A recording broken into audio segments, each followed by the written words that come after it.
बाबा साहब डॉक्टर भीमराव अंबेडकर के बारे में अगर जानना है तो उनका एक वाक्य ही उन्हें समझने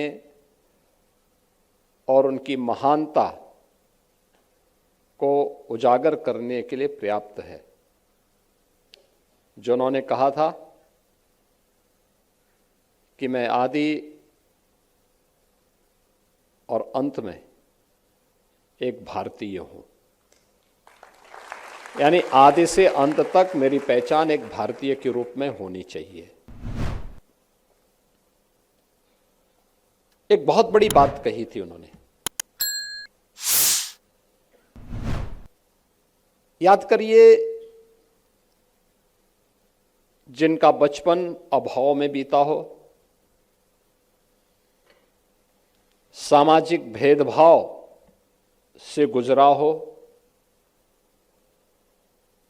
विदेशी दासता के चंगुल में फंसे हुए देश के अंदर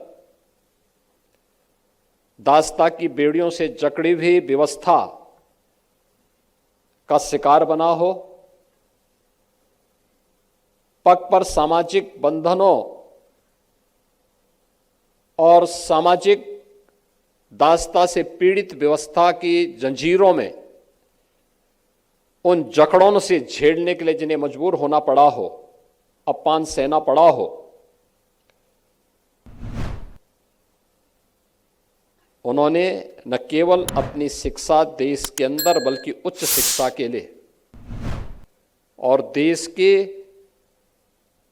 संभवतः बिरले उन लोगों में से जिन्होंने दुनिया की उच्चतम डिग्री हासिल की, उनमें एक नाम है डॉक्टर भीमराव अंबेडकर जी का।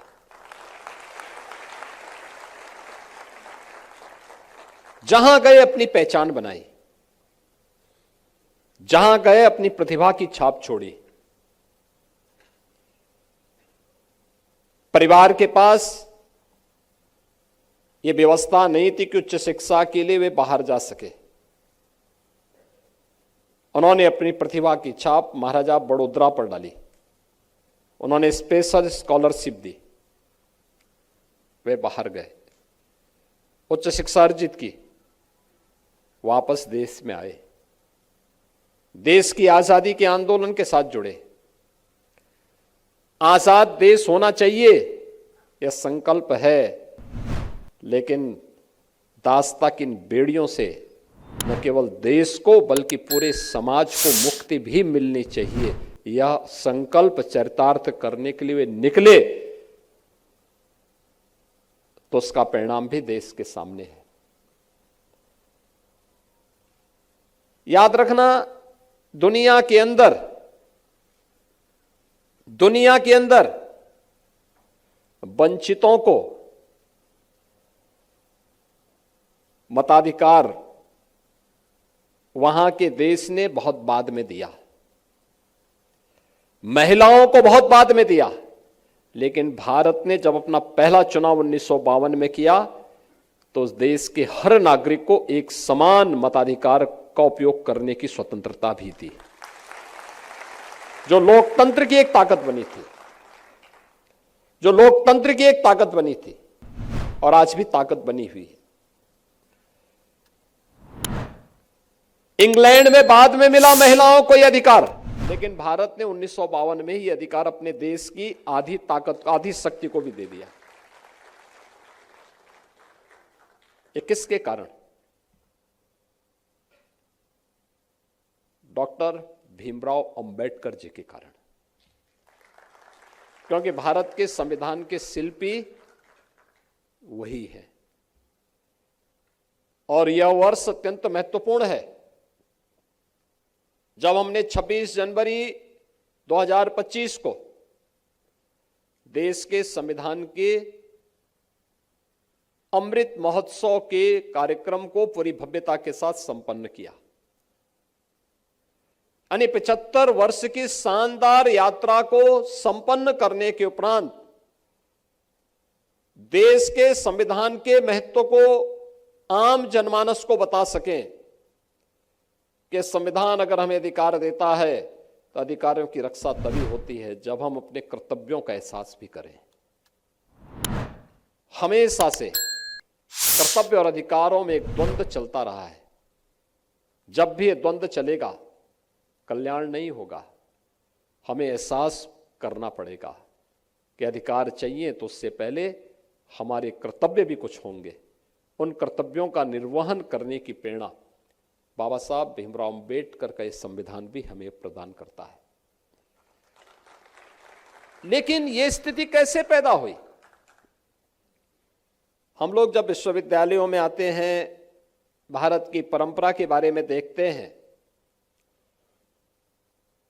तो भारत का उपनिषद तो कहता है कि आनो भद्रा कर्तो यंतो विश्वत, यानी विचारों को, ज्ञान को लाने के लिए सभी द्वार खुले छोड़ो। बाबा साहब ने तो यही किया था। अच्छी चीजें, अच्छा ज्ञान, उत्कृष्ट ज्ञान, एक विषय में नहीं, कई कई विषयों में उन्होंने उच्च शिक्षा की डिग्री ली, डीएससी की डिग्री ली, लॉ की उच्चतम डिग्री ली, देश के संभवतः पहले अर्थशास्त्री बने और वापस अपने देश की सेवा के लिए आए। यानी उन्होंने शिक्षा के महत्व को समझा था। उन्हें मालूम था सर्वांगीण विकास की पहली आधारशिला शिक्षा है, इसके बगैर कुछ नहीं हो सकता। और यही स्थिति, यहीं पे हमारे सामने भ्रम की स्थिति पैदा होती है। मित्रों, जब हम अपने स्वयं के विवेक से कोई कार्य करते हैं, अपनी बुद्धि और विवेक में समन्वय स्थापित करते हुए किसी कार्य को करने के लिए प्रयास करते हैं, तो हमें सफलता प्राप्त होती है। हम सही दिशा में आगे बढ़ते हैं। स्पीड कम और ज्यादा हो सकती है, लेकिन जब हम दूसरों की बुद्धि और विवेक से कार्य करने लगते हैं, तो यह आवश्यक नहीं कि उसकी बुद्धि और विवेक हमारे लिए उपयोगी हो ही हो। और यही भारत के साथ हुआ। दुनिया को नेतृत्व देने वाला भारत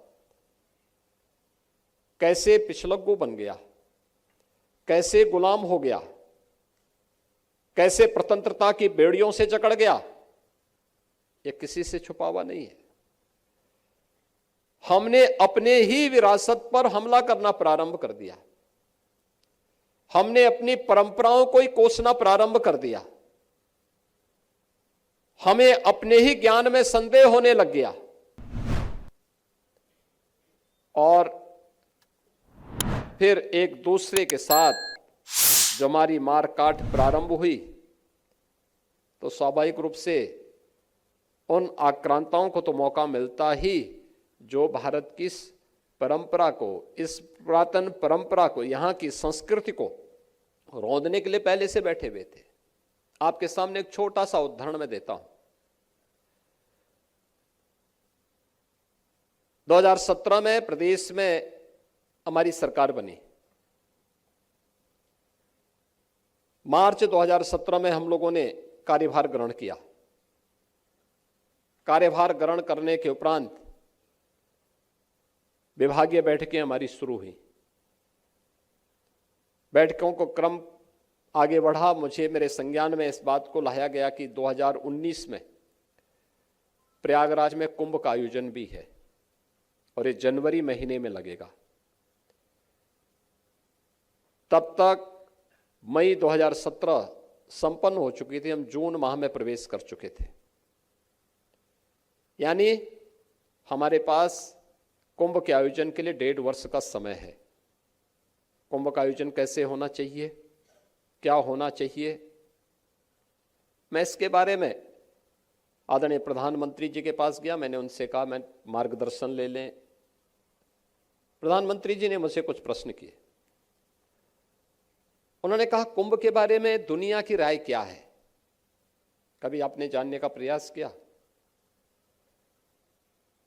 कुंभ के बारे में हमारी धारणा क्या है?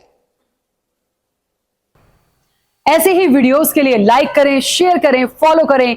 YouTube पर जाकर सब्सक्राइब कर बेल आइकन दबाना ना भूलें और ताजा अपडेट्स के लिए स्वदेशलाइव.com पर जरूर जाएं।